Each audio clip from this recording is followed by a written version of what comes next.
A win is a win. We won against Baltimore 3-2, regardless of how the rivals want to paint it and say, oh, Arsenal conceded silly goals. We conceded against Baltimore, should have won it. Yes, I get it. That game should have been easily won 4-0, 3-0. But unfortunately, sometimes football is not a drama that you can script. Things happen, provided we recover and we won. It is what it is. So let's go straight to the Arsenal news today. We're going to talk about Zinchenko. Sorry, Karen Tierney. We are hoping to move to Newcastle in the summer, and Arsenal have decided to open contract talks with Reiss Nelson.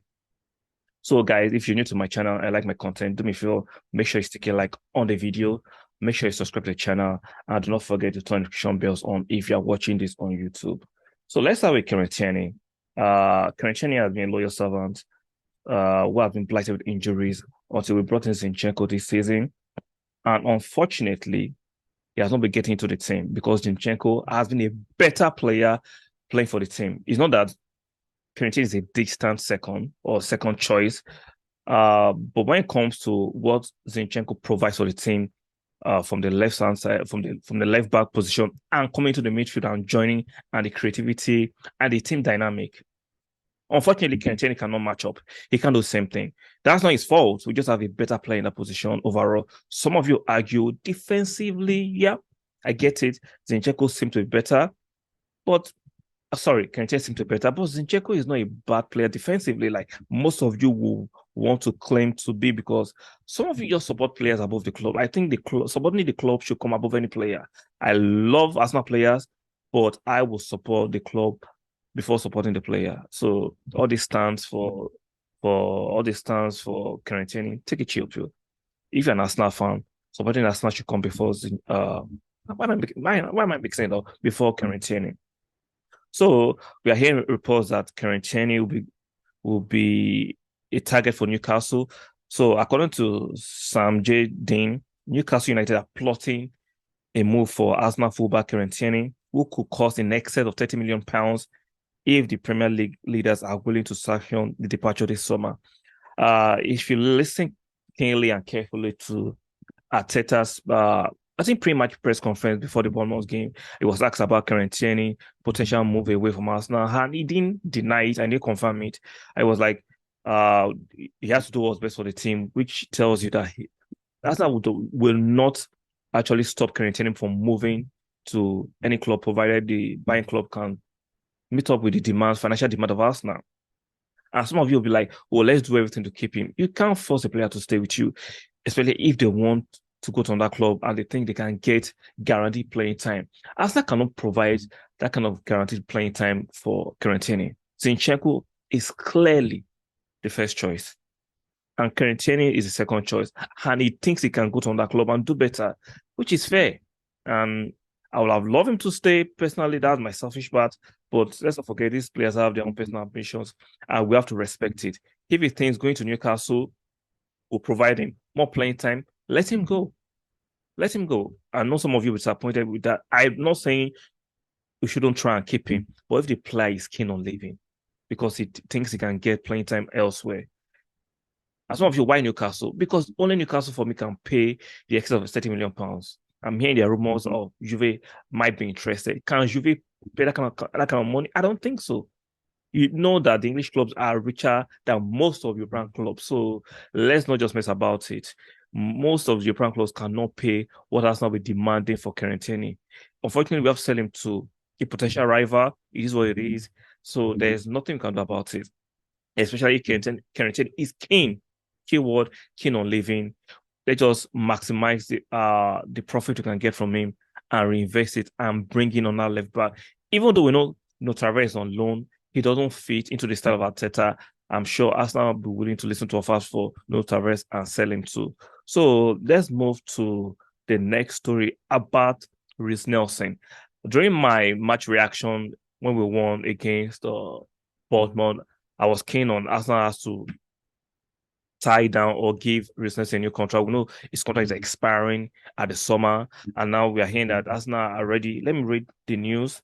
Arsenal in talks with the Saturday hero Reiss Nelson over a new contract. Positivity from all sides that a deal can be agreed. Nelson's current deal is expiring, but Arsenal believe he's keen to stay, which is fantastic. He's an Elan boy, he's an Arsenal boy. He has been at Arsenal since 8 years old. He loves the club. So I think this deal should not take too much time for you to get tied up. I don't think Reiss will be demanding astronomical wages. He understands where he feels at the club right now. He understands he needs to compete like some Martinelli and Saka for a slot.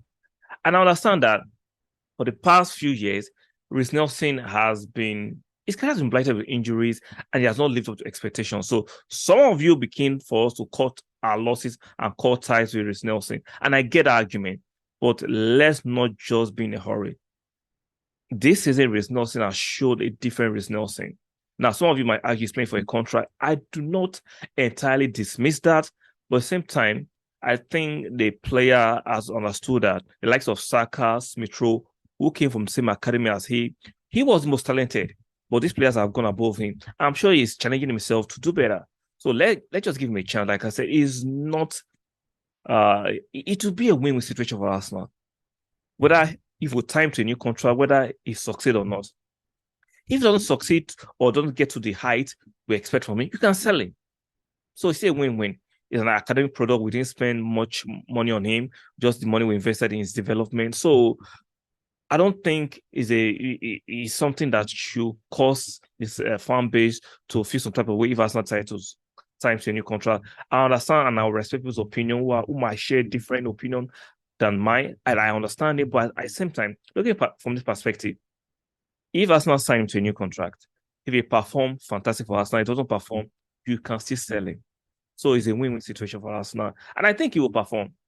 I've seen enough against Nottingham Forest, which he came in and gave us 2 assists. Sorry, an assist and 2 goals. I saw against Brighton, even though he lost in the Carabao Cup, he was the best player on the pitch on that day. He provided an assist for KT. He was the best player. And I saw him against Bournemouth when he came in. He was bright, he was sharp. It looks like he's ready to rekindle his career at Arsenal. So I think Arsenal give him a chance. And I think the fans should give him a chance. I understand the fans who are tired of his stop-start, his injuries, crises, he's not living to expectation. I get it. Sometimes people have different how will I put it? People are different in terms of development. Some people are late bloomers, some people are early bloomers. So let's calm down with this Nelson. I think I've seen enough to suggest that he deserves a new contract. Like I said, if you are opposing views, rather, I don't know why I'm twisting my tongue. Let me know in the comment section why you think Arsenal should just cut their losses and let him go on a free. Like I said, my point remains Arsenal give a new contract, and I think he will be a player to watch in the next few seasons to come.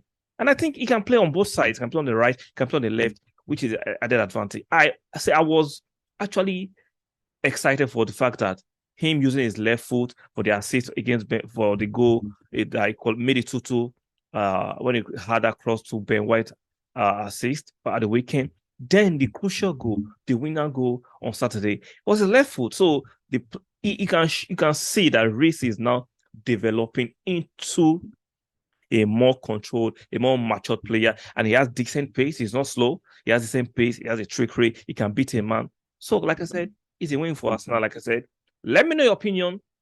If you disagree, make sure it's respectful. If you like my content, like the video, very, very important. Make sure you subscribe. If not, you subscribe. Make sure you turn notification bells on if you're watching on YouTube. And I'll see you guys in the next one.